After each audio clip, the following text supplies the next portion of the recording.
Do not be anxious about anything, but in every situation, by prayer and petition with thanksgiving, present your requests to God. Philippians 4-6. Contextual background. Philippians is a letter epistle written by the apostle Paul while he was imprisoned, likely in Rome. Despite his suffering, this letter is filled with encouragement, joy, and peace. Chapter 4 especially is rich in practical advice for believers on how to live a peaceful and joyful Christian life. Word-by-word breakdown. Do not be anxious about anything. Anxiety here refers to a kind of mental distress or worry about future events or needs.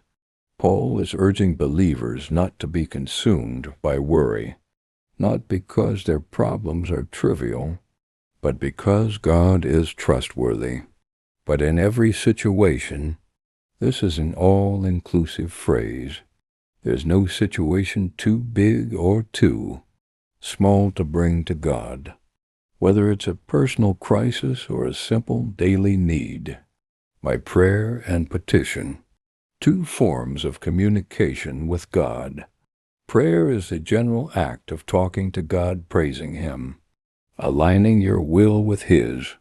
Petition, also translated as supplication, refers to making specific requests, asking God for help or intervention. With thanksgiving, this is key. Gratitude should accompany our requests.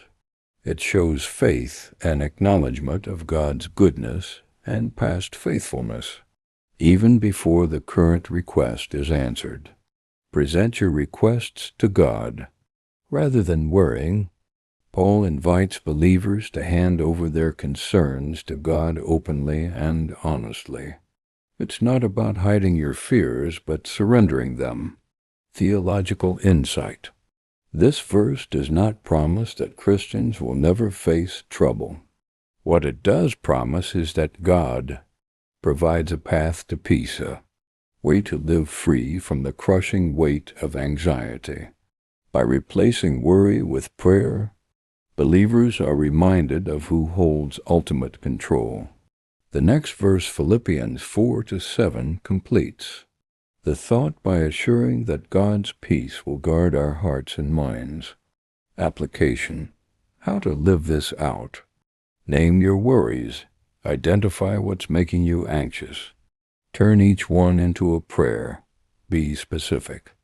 Include gratitude. Thank God for what He's done before. Trust the outcome. Leave the results in His hands. Reflection question.